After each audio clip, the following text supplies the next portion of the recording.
Hello dear students, आपका welcome करता हूं आपके अपने YouTube channel maths by Maninder sir में। आज हम एक्सरसाइज 9.1 क्वेश्चन नंबर 9 को आपके साथ डिस्कस करेंगे। एक मीनार के पाद बिंदु से एक भवन के शिखर का उन्नयन कोण 30 डिग्री है। एक मीनार के पाद बिंदु से मान लेते हैं ये हमारे पास एक मीनार है। क्या माना हमने? ए भी एक मीनार है। एक मीनार के पाद बिंदु से एक भवन के शिखर, यहाँ पर मीनार का पाद बिंदु हो गया, यहाँ से एक भवन है, मान लेते हैं ये हमारे पास एक भवन है। सी डी हमने एक भवन मान लिया। ध्यान से पढ़िए इक्वेशन को। एक मीनार के पाद बिंदु, मीनार का पाद बिंदु ये है, से भवन के शिखर का उन्नयन कोण, भवन के शिखर, भवन का शिखर ये हो गया। तो इस प्रकार से हमारे पास एंगल बनता है। ये कितनी डिग्री का बनता है? यहाँ पर 30 डिग्री का। अब भवन के पाद बिंदु से, भवन का पाद बिंदु तो ये है, ये हमने भवन माना है, ये हमने मीनार माना है। ए भी क्या है? मीनार, और सी डी क्या है? भवन हमारे पास। भवन के पाद बिंदु से, भवन का पाद बिंदु तो ये है हमारे पास, मीनार के शिखर का उन्नयन कोण, मीनार का शिखर, मीनार का शिखर तो ये है, तो यहां से ऐसे यहां पर इस शिखर का उन्नयन कोण कितना डिग्री है? हम पहले भी डिस्कस कर चुके हैं। उन्नयन को होता है आंखों को ऊपर उठा करके। तो यहां से यहां तक का कोण, यहां से डी पॉइंट से ए पॉइंट का कोण कितने डिग्री बनता है? 60 डिग्री बनता है। यदि मीनार 50 मीटर ऊंची है, तो मीनार की अब हमें ऊंचाई दे दी गई है, तो ये ऊंचाई है 50 मीटर। भवन की ऊंचाई ज्ञात कीजिए। अब सीडी की ऊंचाई हमें ज्ञात करनी है। तो माना ए बी एक मीनार है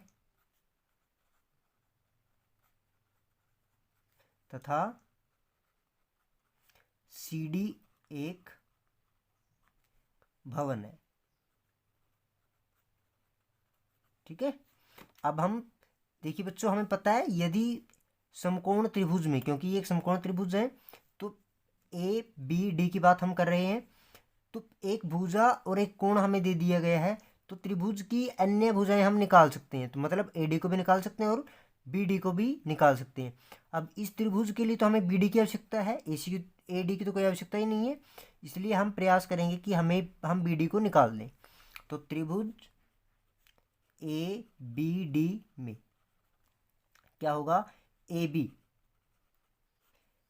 B upon D C, sorry B D. देखिए लाल कक्का का यूज किया हमने, जो हम हर बार हर एक सम में जिसको हम डिस्कस करते हैं। Sine theta, cos theta, tangent theta. तो साइन थीटा क्या होता है? लंब बटे कर्ण। कोस थीटा क्या होता है? आधार बटे कर्ण। टेंजेंट थीटा लंब बटे आधार। अब ये यदि ये कोण है तो ये क्या हो गई? लंब, और ये क्या बच गया? आधार। त्रिभुज कौन सी की बात कर रहे हैं हम? त्रिभुज ए बी डी की बात कर रहे हैं। तो ए बी लंब है मेरे पास, और ये क्या है? आधार है। तो लंब बटे आधार क्या बनता है? टेंजेंट। तो टेंजेंट 60 डिग्री बनेगा।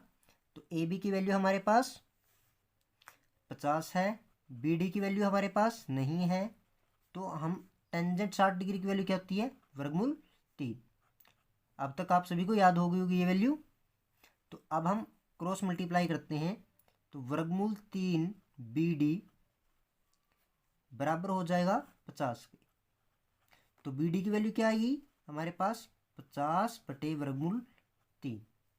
अब ये वैल्यू आ जाने के बाद हम दूसरी त्रिभुज की बात करते हैं, त्रिभुज सी बी डी की। C B D, C B D ये त्रिभुज। अब हमें तो सी डी निकालनी है, और इसकी वैल्यू हमारे पास आ चुकी है बी डी की। तो अब हम क्या करेंगे? सी डी बाय में बी डी। ये क्या है हमारे पास? कोण के सामने की भुजा लंब होती है, ये आधार है, तो लंब बटे आधार क्या बन गया? टेंजेंट। लंब बटे आधार क्या बनता है? टेंजेंट। तो टेंजेंट, अब की बार कोण कितनी डिग्री है? 30 डिग्री, तो कोण 30 डिग्री लिख देते हैं। ठीक है।